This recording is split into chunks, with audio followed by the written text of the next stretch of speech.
तो आज का पीएनएल देख लेते हैं। आज है 28 जनवरी और जैसा कि आप लोग जानते हो कि हर इंसान को खुद का ही नज़र लग जाता है। जैसा कि आज हमें लग चुका है।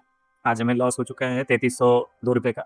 और ये दुःख वाली बात नहीं है, ये बिल्कुल खुशी की बात है क्योंकि देखो लंबे स्ट्रीक के साथ अच्छा चलना अच्छी बात है, लेकिन लॉस होना भी ज़रूरी है। ऐसा नहीं है कि आपको डेली प्रॉफ़िट ही होगा, लॉस होंगे और ये पार्ट है। और जिस तरह से पीस के साथ हम लोग ट्रेड कर रहे हैं ना, वो सही है, कोई दिक्कत वाली बात नहीं है। और जैसे हम लोग कल बिल्कुल मैंने कल का पूरा एक्सप्लेन किया था कि कल हम लोग कितने लकी थे कि ये वाला जो एंट्री हुआ था इसके बाद हमारा टारगेट हिट हो गया था। कल हमारा टारगेट इसलिए हिट हुआ गया था क्योंकि कल था एक्सपायरी, प्रीमियम डीके तेजी में हुए थे, इस वजह से टारगेट हिट हो गया। आज का जो बात है, देखो इस वाले कैंडल पे हमारा स्टॉप लॉस हिट हुआ है और उसके बाद मार्केट फिर नीचे भी आया है। लेकिन ये जो नीचे जो आया था ना, इस नीचे आने पे भी मेरा टारगेट हिट नहीं होता क्योंकि आज जो हमारा एंट्री हुआ था ना, विक्स आप लोग देख सकते हो कि विक्स जो है वो ऑलमोस्ट बढ़ा हुआ काफ़ी ज़्यादा है। अभी तो मतलब जब मार्केट क्लोज हुआ तो -6.4% हुआ है, लेकिन जिस वक्त एंट्री हुआ था हमारा 15 के आसपास विक्स था। ठीक है, तो विक्स जब भी बढ़ेगा ये स्ट्रैटेजी जो है एक्सपायरी डे से अगर दूर है ना तो प्रॉब्लम क्रिएट करता ही है। क्योंकि इसमें क्या है कि आज डेल्टा मुझे मतलब आज हम लोग जो एंट्री हुई थी हमारी वो ओटीएम 4 पे हुई थी। प्रीमियम इतने बढ़े हुए हैं कि जो हमारा 150 का जो प्रीमियम है वो out of the money 4 OTM 4 पे हमारा एंट्री हुआ था। तो एसएल तो बहुत जल्दी हिट हो रहे थे। फर्स्ट एसएल तो हमारा फटाक से ये वाला कैंडल जो है ना एंट्री हुआ था वो कॉल सेल में हुआ था। आप लोग देख सकते हो कि 144 पे ये तो काफ़ी देर ट्रेड चला हमारा। हालाँकि यहाँ पे जब आया था मार्केट ना यहाँ पे, तो यहाँ पे जब आया था तो हमें मतलब 800-900 रुपए का प्रॉफिट भी हुआ था। एसएल भी हिट हो गया था तब तक हमारा फर्स्ट वाले का। जो पुट वाला एंट्री हुआ था वो हुआ था 10 बज के 3 मिनट पे, मैं दिखाता हूँ आपको। 10 बज के 3 मिनट मतलब इस कैंडल पे और इसका ओपनिंग है आपका 25,296 25,296 यानी कि यहाँ पे। तो यहाँ से मैं आपको दिखाता हूँ और इसका एसएल कितने बजे हिट हुआ है? 10 बज के 8 मिनट पे, यानी कि 10 बज के 8 मिनट, यानी कि इस वाले कैंडल पे हुआ है। ये जो ग्रीन वाला कैंडल है, यानी कि यहाँ से लेकर के यहाँ तक कितना पॉइंट है ये? 50 पॉइंट है। आप खुद सोच करके देखो कि जब हम ओटीएम 4 जब हम ट्रेड कर रहे होते हैं तो उसका डेल्टा होता है मतलब बहुत कम डेल्टा होता है। मैं आपको दिखा देता हूँ कि मैं क्या बोलना चाह रहा हूँ। आप खुद सोच करके देखो कि मार्केट हमारा 50 पॉइंट अगेंस्ट गया है, लेकिन उसके बाद भी मेरा एसएल हिट हो गया, जबकि होना नहीं चाहिए। मैं आपको दिखाता हूँ 0.4 मतलब 0.45। अब आप सोच करके देखो कि 0.4 मतलब अगर मार्केट 0.4 मतलब 100 मेरे अगेंस्ट में 50 पॉइंट गया, 50 इंटू 0.4 मतलब 20 पॉइंट मेरा प्रीमियम बढ़ना चाहिए था, लेकिन प्रीमियम बढ़ गया 25 पॉइंट। मेरा एसएल 25 पॉइंट का था, वो एसएल हिट कर दिया हो, ठीक है, जबकि इतना बढ़ना नहीं चाहिए था। अब आप सोचो कि मार्केट मेरे अगेंस्ट गया 50 पॉइंट, प्रीमियम बढ़ा है 25 पॉइंट 0.4 डेल्टा पे।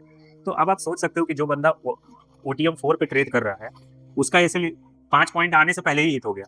तो जो लोग एट द मनी और आईटीएफ में ट्रेड कर रहे होंगे उनकी आज हालत क्या हुई होगी आप खुद समझ सकते हो। कि इसीलिए मैं बोल रहा हूँ कि अभी जो मार्केट है ना, अभी ये कैपिटल को सेव करने वाला है। आप अपना कैपिटल बचा सकते हो तो बचा लो, वो ज़्यादा इंपॉर्टेंट है क्योंकि इस तरह का मार्केट में ना पैसे नहीं बनेंगे। क्योंकि ओटीएम 4 पे अगर मैं ट्रेड कर रहा हूँ तो यहाँ पे सीधी सी बात है कि मेरा ये टारगेट हिट होना बहुत मुश्किल है। मार्केट काफ़ी वन साइडेड, एक साइड काफ़ी नीचे जाएगा तब, क्योंकि डीके भी नहीं होंगे, बहुत कम डीके होंगे। आज फर्स्ट डे है एक्सपायरी का, तो डीके भी नहीं मिलेगा। मार्केट आपके अगेंस्ट जाएगा तो बहुत जल्दी ये सेल हिट हो जाएंगे। देख रहे हो कि 5 पॉइंट आने से पहले हमारा 25-20 पॉइंट जाना चाहिए था, 25 पॉइंट चला गया, मतलब 5 पॉइंट और अगेंस्ट में।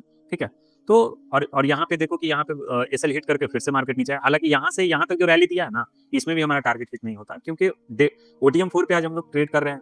और जैसे जैसे विक्स बढ़ेगा हमारा जो डेल्टा है ना वो ऑटोमेटिक शिफ्ट होता चला जाता है। यही इस चीज को बचाने का सबसे बेस्ट तरीका है जो हमें इतना सेफली लेकर के चलता है जी स्ट्रैटेजी। लेकिन ठीक है, रोज प्रॉफिट होंगे नहीं और मुझे इस लॉस से कोई मुझे लेना देना नहीं है भाई। प्रॉफिट हो लॉस हो ये सब एक पार्ट है, चलता रहेगा। इन सब चीज़ों पे जाने की कोई ज़रूरत नहीं है। मैं एक्सप्लेन जो करना था वो मैंने कर दिया। अब मैं आपको आज का जो वेरीफाइड पीएनएल है वो मैं आप लोगों के सामने शेयर कर देता हूँ। ये इस ज़्यादा इंपॉर्टेंट है। जैसा कि देख रहे हो आप लोग कि यहाँ पे 3302 रुपये का लॉस है, यहाँ पे भी 3302 रुपये का लॉस है। और जिस एल्गो टेस्ट के थ्रू जो सिग्नल प्लान में ट्रेड करता हूँ यहाँ भी 3302 रुपये का लॉस है। तो ये सेम ही चीज़ है, मैं यहाँ से शेयर कर देता हूँ। शेयर करने के बाद ये जो लिंक है ये मेरे हर वीडियो के डिस्क्रिप्शन में आपको मिल जाएगा। आप उस लिंक को लेकर के ओपन करेंगे, यहाँ पे 27 जनवरी दिख रहा है। अभी इसको मैं रिफ्रेश करूंगा तो यहाँ पे 28 जनवरी दिखने लगा। अब यहाँ पे 3302 रुपये का आज का लॉस आप लोगों को दिखेगा और ये लिंक जो है वो बिल्कुल पब्लिकली है। आप भी मेरे वीडियो के डिस्क्रिप्शन में जाके चेक कर सकते हो कि हाँ हम लोग कितने दिन प्रॉफिट में है, कितने दिन लॉस में है। 1 जनवरी से लेकर के अभी तक का जो है प्रॉफिट लॉस सारा दिख रहा होगा। हम लोग अभी तक कितने प्रॉफिट में बैठे हुए हैं यहाँ पे जैसा कि देख सकते हो 15,070 रुपये का प्रॉफिट होगा। आज हमें एक डिक्लाइन आया है, ये सब आता रहेगा। इस तरीके से डिक्लाइन के बाद ही आदमी आगे जाता है। तो ये सब आते रहेंगे। और ये जो स्प्रेडशीट है इसका भी जो लिंक है वो मेरे वीडियो के डिस्क्रिप्शन में दिया हुआ है। ये वेरीफाइड पीएनएल का लिंक है, जो ये वाला लिंक है ना, वही चीज़ है जो मैंने स्प्रेडशीट में दिया हुआ है। बाकी कोई ऐसा मेरे पास कोर्स वोर्स नहीं है जो मैं प्रचार करूँ, बस यही चीज़ें जो है मैं डेली दिखाता हूँ। और आप लोगों को जेन्युइन तरीके से मैं ट्राई कर रहा हूँ कि जो भी चीज़ है वो आप देखो, समझो कि हाँ, कैसे काम करती है स्ट्रैटेजी, एक ही स्ट्रैटेजी पे क्यों स्टिक होके रहना चाहिए। और ये वाला जो स्प्रेडशीट है, आप लोग जानते हो कि इसमें विनिंग परसेंटेज, क्या ड्रॉडाउन है, कितने परसेंट के आरओआई पे है, ये सब इसमें दिखता है। तो इसका मैं लिंक तो शेयर नहीं किया हूँ, लेकिन हाँ, मैं जब भी वीडियो बनाता हूँ ना, इसको मैं दिखा देता हूँ ताकि लोगों को विनिंग रेशियो और इन चीज़ों पे बहुत बिलीव होता है। तो वो भी देखना ज़रूरी है भाई। आप, ये आपका ही है, आप इसको देख लीजिए, इसमें आपको विनिंग परसेंटेज सब कुछ दिख रहे होंगे, ठीक है? और ज़्यादा कुछ तो है नहीं एक्सप्लेन करने को। और जैसा कि आप लोग जानते हो कि ये मंथ हमारा गिव अवे वाला चल रहा है, तो आज 28 तारीख है, 29, 30, 31 3 दिन और बचे हैं। उसके बाद मैं इस मंथ को इन होने के बाद मैं गिव अवे का जो है वो जो भी लोग सेंटेंसेस वाला जो गेम है उसको वो लोग मैसेज कर रहे हैं, तो उस चीज़ को मैं सिलेक्ट करके मैं डेली ग्रुप में अपडेट करता हूँ। अगर आप हमारे टेलीग्राम पे एडेड नहीं है तो आप ऐड हो जाइए, ताकि आपको भी अगर इसमें ज्वाइन करना है तो आप भी अपना नाम डाल सकते हो। सिंपल सा रूल्स है, कुछ वैसा नहीं है कि जो भी वीडियो आएँगे उसको, उसमें जो सेंटेंसेस होंगे उसको कमेंट करना है। वीडियो को अगर अच्छा लगे तो लाइक कीजिए, डिसलाइक कीजिए जो आपको ठीक लगता है। क्योंकि आपका जो, मैं जो काम कर रहा हूँ वो अच्छा है, खराब है, ये आप ही को डिसाइड करना है, ठीक है? मैं तो अपनी से बेइज़्ज़ती करने की कोशिश करता हूँ हमेशा। बाकी कुछ वैसा एक्सप्लेन करने को नहीं रहता है इस चीज़ में, लेकिन फिर भी आज मेरे को ऐसा लगा कि हाँ, ये एक्सप्लेन करने वाली चीज़ है, इसलिए मैंने एक्सप्लेन किया कि आप खुद देख सकते हो कि 5 पॉइंट हमारा आया नहीं, उसके बाद भी मेरा एसएल हिट हो गया। तो खैर देखो, ये तो 1 लॉट से मैं ट्रेड कर रहा हूँ ना, जो लोग 10 लॉट से ट्रेड कर रहे होंगे उनकी तो भैया वाट लगी पड़ी है, ठीक है? तो अभी थोड़ा-सा कम लॉट कर लीजिए, अभी वॉलेटिलिटी अभी मार्केट में रहेगा, बजट जब तक जाएगा नहीं, तब तक प्रॉब्लम होगी। और बजट के बाद ये विक्स जब 10-12, 10-11, 10-11 के आस-पास जब रहेगा ना, तो फिर तो भैया स्ट्रैटेजी जो है वो रॉकेट ही रहता है, कोई भी स्ट्रैटेजी हो। आदमी बोलता है कि विक्स कम है इसलिए मुझे प्रॉफिट नहीं हो रहा, भैया जब विक्स बढ़ेगा ना, तो आपको प्रॉफिट होगा ही नहीं, ठीक है?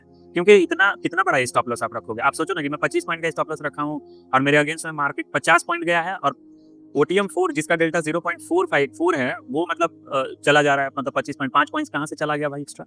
तो ये सब चलते रहेंगे, ये सब एक्सक्यूज़ देने की ज़रूरत नहीं है। ये मार्केट है, ऐसे ही काम करता है। आप इसको कुछ नहीं कर सकते हो, ठीक है? आप अपना रिस्क रिवॉर्ड मेंटेन करके चलिए, बस इतना ही इम्पोर्टेंट है। और मैं वही करता आ रहा हूँ अभी तक। अभी तक जो मैंने ट्रेड किया है वो उसी चीज़ को फ़ॉलो करते हुए किया है और आगे भी करूँगा। मैं तो बिल्कुल वेरिफाइड पीएनएल के साथ में बात करता हूँ, मुझे मैनुअल बात करने की ज़रूरत ही नहीं है कि हाँ, ये चीज़ कैसे होगा, वैसे होगा। आप खुद सामने पड़ा हुआ है, जाके देख लीजिए। सीधी-सी बात है, मैं एक्सप्लेन करने की मुझे ज़रूरत ही नहीं है। ये शीट मैं सिर्फ़ इसलिए दिखा देता हूँ क्योंकि इसमें विनिंग परसेंटेज और सारी चीज़ें जो है ना, वो रहती हैं। इसमें ये भी दिखता है कि कौन-सा दिन हमारा सबसे बकवास रहता है। जैसा कि आप लोग देख सकते हो कि हमारा वेडनेसडे सबसे खराब गया है, ये रिकॉर्ड है और आज वेडनेसडे ही था। तो ये चीज़ मुझे पता है कि हाँ, वेडनेसडे खराब जाता है, तो ऐसा नहीं है कि मैं वेडनेसडे को बंद कर दूँ। आप यहाँ पे भी देखोगे ना, तो वेडनेसडे को ही लॉस हुआ है। एक वेडनेसडे सिर्फ़ मतलब प्रॉफ़िट हुआ है, बाकी जो वेडनेसडे गए हैं, वो सब खराब ही गए हैं। तो इसका मतलब ये नहीं है कि वेडनेसडे खराब ही है। भाई देखो, ये स्ट्रैटेजी है, वेडनेसडे खराब हो, थर्सडे खराब हो, उससे हमको कोई मतलब नहीं है। जो हर मुझे रन डेली करना है इसको, ठीक है? बाकी मैं देखता हूँ कि बजट डे के दिन मुझे क्या करना है, नहीं करना है। मैं देखूँगा उस दिन कि क्या प्रीमियम रहते हैं। अगर ओटीएम 2 के आस-पास अगर मेरा रहेगा, अगर 150 का प्रीमियम, तो मैं बजट डे को भी ट्रेड करूँगा, अदरवाइज़ उस दिन को इग्नोर कर सकता हूँ मैं। ऐसी कोई ज़रूरी नहीं है, क्योंकि इवेंट वाला जो सीज़न होता है ना, वो थोड़ा-सा इग्नोर ही करके चलना चाहिए इंसान को, तो वो ज़्यादा बेटर है।